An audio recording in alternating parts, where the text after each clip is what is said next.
ပညာတာကောင်းကောင်းအိပ်ဆက်ဖို့ဆိုတာခေတ်သစ်လူသားတွေအတွက်ဇေကံပစ္စည်းတစ်ခုလိုဖြစ်နေပါတယ်။ညဘက်ရောက်ရင်စိတ်တွေပူပန်ပြီးတော့အိပ်ရတဲ့လူးလိမ့်နေရတဲ့အခြေအနေမျိုးကိုလည်းကြုံမှုကြမှာပါ။ဒါပေမဲ့ကမ္ဘာအကျဉ်းဆုံးလက်ကျင်ကိုဖြတ်သန်းရတဲ့အမေရိကန်ရေတပ်အထူးတပ်ဖွဲ့ Navy SEAL အဖွဲ့တွေက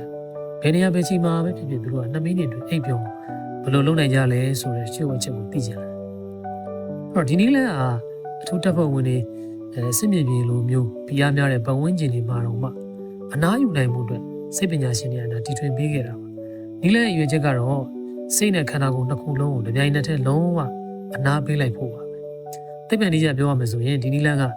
သင်ရဲ့နှလုံးခုန်လုံးတွေကိုနေပြီးတော့ကြွက်သားတွေကိုပြေလျော့စေတယ်။အဲ့ဒီမှာသင်ခန္ဓာကိုယ်ကအိပ်ဆက်ခြင်းကိုအလိုလျောက်သူကစတင်တာပေါ့နော်။အဲ့တော့ဒါဖြစ်ရင်ဘယ်လိုလုပ်ရမှာလဲ။ကျွန်တော်တို့2မိနစ်အတွင်းအိပ်ပျော်စေမယ့်အဆင့်4ဆင့်ရှိပါတယ်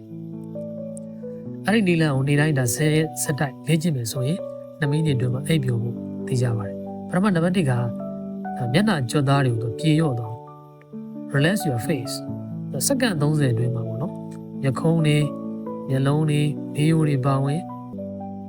သင်မျက်နှာမှာရှိတဲ့ကြွက်သားအားလုံးကိုလုံးဝပြစ်ချပလိုက်လုံးဝအနားပေးလိုက်ပါဘေးရိုးတော့သူရှာနေခင်းအောင်ခွာထားနောက်နံပါတ်2ကပခုံးနဲ့လက်တွေပြစ်ချပါdrop your shoulders and arms ပခုံးနှစ်ဖက်ကိုအောက်ကိုသူလုံးဝပြစ်ချလိုက်ညာဘက်လက်ဖျံလက်ချောင်းတွေပြီးတော့ဘက်ဘက်လက်ဖျံလက်ချောင်းတွေအဲ့ဒါတွေအကုန်လုံးကအိပ်ရဖို့လေးလံဆိုတာကျသွားတယ်လို့ခံစားကြည့်ရမှာပေါ့နော်နောက်နံပါတ်3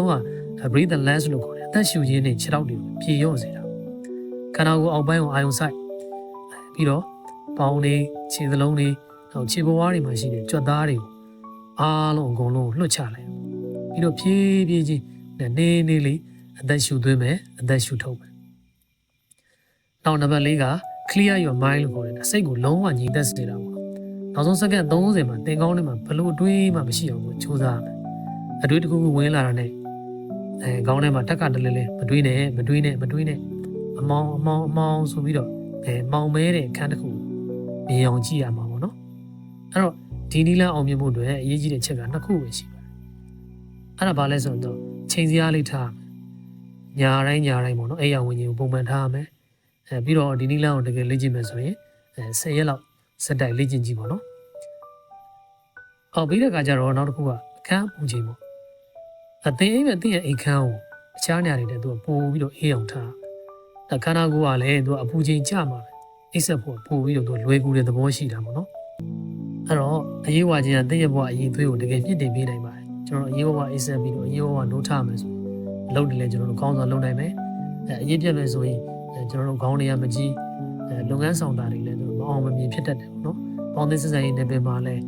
အဲ့လိုပေါ့ဆုံးဖြတ်ချက်ချတာတွေလွဲတာတို့စိတ်ကမကြီးမလင်ဖြစ်တော့ပြောဆိုစစ်ဆိုင်ရေးတွေလည်းအဆင်မပြေဖြစ်တတ်တာပေါ့နော်အဲ့တော့ဒီဗီဒီယိုလေးကတကယ်အသင်ကိုအစုံတစ်ခုအကျိုးပြုတယ်ဆိုရင် like လေးလည်းလုပ်ပေးပါပြီးတော့ comment လေးမှာလည်းတကယ်အကျိုးဖြစ်ထုံလားမဖြစ်ထုံလားဆိုလို့ရေးခဲ့ပေးပါခင်ဗျာဟုတ်ကျေးဇူးတင်ပါတယ်ခင်ဗျာကျွန်တော်ဆရာသိမ်းပါ